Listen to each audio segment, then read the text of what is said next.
Topic number हमारा 7 है about finance. Finance का मतलब होता है कि पेमेंट के बारे में। अब आज हम पढ़ेंगे कि दराज की कमीशन फी क्या होती है, दराज की पेमेंट कब मिलती है, कंपटीशन पे आउट कैसे निकालते हैं, शिपिंग फी चार्जेस क्या होते हैं और अकाउंट स्टेटमेंट क्या होती है। आपकी अपनी दराज स्टोर की एक स्टेटमेंट क्या होती है। ये मेरा स्टोर आपके सामने आ रहा है, एक डमी स्टोर है हमारे पास। अच्छा जी, इसमें है क्या। अब कौन सा ऑप्शन हमने आज पढ़ना है, हमने ऑप्शन पढ़ना है आज फाइनेंस। ये आ रहा है हमारे पास 1 2 3 4 5 6 7 नंबर पे आ रहा है फाइनेंस के बारे में। फाइनेंस के टॉपिक में तीन चीजें हैं, एक है अकाउंट स्टेटमेंट, एक है ऑर्डर ओवरव्यू, एक है ट्रांजैक्शन ओवरव्यू। ठीक है, इसको पढ़ाने से पहले मैं कुछ आपको स्क्रीनशॉट्स, कुछ आपको पिक्चर्स दिखाना चाहूंगा, कुछ आपको पीडीएफ दिखाना चाहूंगा, जिससे आपको आइडिया हो जाएगा कि फाइनेंस होता क्या है, दराज की फीस क्या है। उससे पहले हम पढ़ेंगे दराज फीस के बारे में। दराज फी के तीन हिस्से होते हैं। पहला हिस्सा क्या होता है, कमीशन फी, दूसरा हिस्सा शिपिंग फी, तीसरा हिस्सा पेमेंट फी।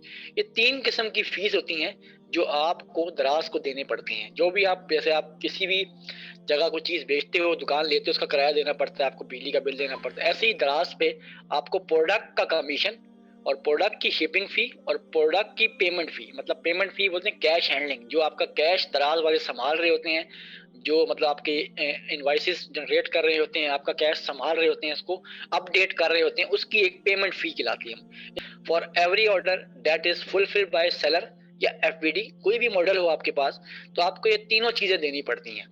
पहली फी है हमारे पास कमीशन फी।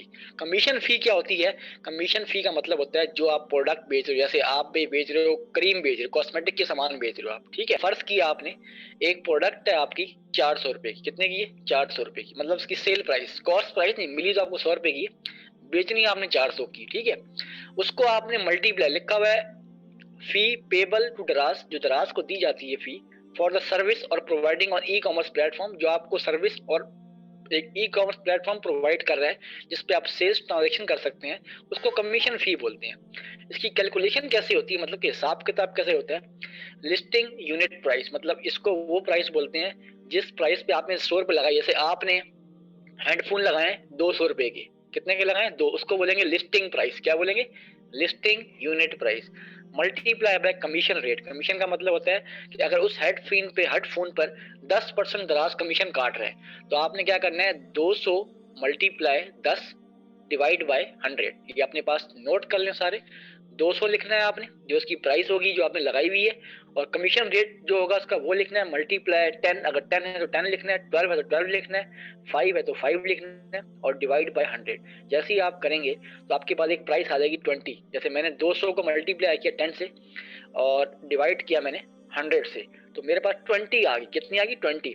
तो अब क्या होगा, 20 रुपए जो होंगे वो मुझे दराज को देने होंगे। मतलब कि 200 रुपए की मेरी प्रोडक्ट मैं बेच रहा हूँ, उसमें से 20 रुपए मैंने दराज को कमीशन देना है। इसको क्या बोलते हैं, कमीशन फी बोलते हैं। ठीक है, उसके बाद हम बात करते हैं शिपिंग फी। शिपिंग फी क्या होती है, जैसे आप कोई भी, जैसे हम बोलते हैं कि हम अपना आइटम जो है कराची से लाहौर भेज रहे हैं, ठीक है ना, उसका वेट होता है, हमेशा उसका वेट कोई ना कोई होता है हमारे पास। ठीक है, एक शिपिंग हमारे पास जो है, एक एक्सेल की शीट है मेरे पास, वो इंशाल्लाह मैं आपको कल प्रोवाइड करूंगा ग्रुप के अंदर। उसमें तमाम शिपिंग चार्जेस लिखे हैं, मतलब कि कराची से लाहौर के कितने चार्जेस होते हैं, कराची से इस्लामाबाद के कितने हैं, लाहौर से पिंडी कितने हैं, पिंडी से कराची कितने, तमाम शहरों के हर शहर वाइज वेट के वाइज, मतलब वजन के हिसाब से और शिपिंग के हिसाब से तमाम शिपिंग चार्जेस उसमें लिखे हुए। होता क्या है shipping charges, amount charge for transporting product from one location to another. ये वो अमाउंट होता है जो एक प्रोडक्ट को यहाँ से वहां मुंतकिल करने के लिए इस्तेमाल किया जाए। Charge to customer in FBD, FBD model में भी कस्टमर से चार्ज होता है और वैसे भी चार्ज होता है आपसे। तो एक शिपिंग चार्जेस होते हैं, शिपिंग फी चार्जेस होते हैं, जो कैसे मालूम होते हैं। अगर प्रोडक्ट का वेट आपका है 1 किलो, हम 1 किलो का प्रोडक्ट है ये, multiply shipping rate. Shipping rate का मतलब होता है कि जो आपके शहर के चार्जेस हैं, जैसे 2% है, 3% है, 4% है, तो उससे आपने मल्टीप्लाई कर देना है। तो थोड़ी सी अमाउंट आएगी, 10 रुपए 8 रुपए, वो भी आपको दराज को देने पड़ेंगे।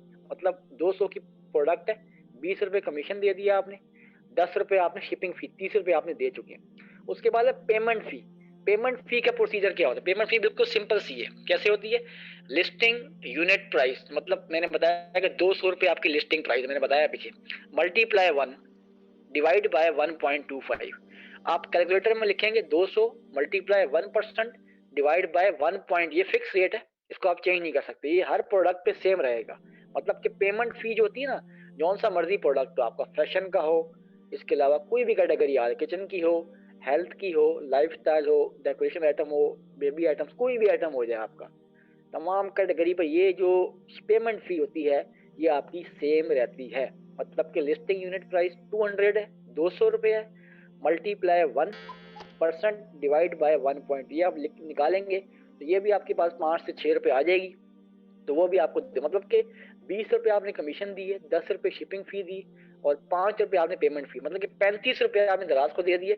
बाकी 165 रुपये की आपकी जो है प्रोडक्ट जो है बिकी। मगर आपको मिली कितने की, देखें, अगर एक प्रोडक्ट आपको 40 रुपये की मिलती है तो आप 50 की कभी ना बेचें, क्योंकि आपको इसमें से कमीशन देना होता है ना। आपको अगर एक प्रोडक्ट, एक हैंगर है, फर्ज करें जो मैंने बताया स्पेसिंग हैंगर है, 40 रुपये का आपको मिला होल सेल पर, आपने लिए 100 पीस, ठीक है, आप 40 रुपये का मिला है तो आप उसको कम से कम भी 80 रुपये का बेचें, 90 रुपये का बेचें, 70 रुपये का बेचें, मतलब कि कम से कम उसमें 50% या फिर डबल प्रॉफिट उस पर लाजमी 50% प्रॉफिट रखें। जैसे एक 100 रुपये की चीज लेते हैं आप तो 150 की बेचें, अगर आप 200 की लेते हैं तो आप 300 की, 350 की, मतलब कि हर चीज के ऊपर 50% अपना प्रॉफिट रखें, ताकि जब सब फीस कट जाए, आपकी तमाम की तमाम फीस से कट गए, तो कुछ ना कुछ 50-60 रुपए एक पीस के ऊपर आपको लाजमी बचे। तो ये एक छोटा सा फार्मूला है जो आपको मैंने बता दिया, ठीक है। इसका आप एक्सपेरिमेंट अपना खुद करेंगे, जो आपकी प्रोडक्ट है उसकी लिस्ट प्राइस, ठीक है, जो आपका कमीशन है, आपको कमीशन की शीट मैंने दी हुई है, वहाँ चेक कर लें क्या कमीशन है, वो भी आप निकाल लें। शिपिंग फी के बारे में मैंने बता दिया, इसके बाद लिस्टिंग के प्राइस के बारे में मैंने पेमेंट फी के बारे में बता दिया आपको कि 200 आपकी प्राइस है, multiply 1,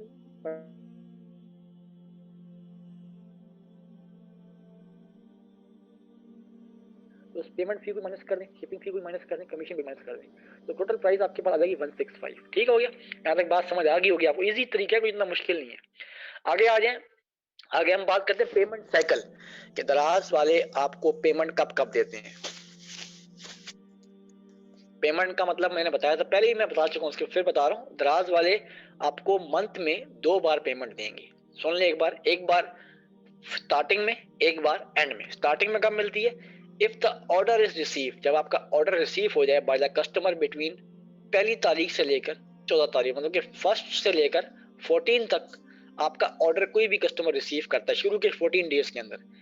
the month is bit the seller is paid between, तो आपको उसकी पेमेंट जो है आपको 20 तारीख से लेकर 30 के दरमियान मिले, मतलब कि 14 तारीख तक आपने ऑर्डर डिलीवर कर दिया, उसकी पेमेंट जो होगी 20 से लेकर 30 के दरमियान उसी महीने में आपको मिल जाएगी आपके बैंक अकाउंट में, ठीक है। दूसरा स्टेप क्या है? Second monthly payment.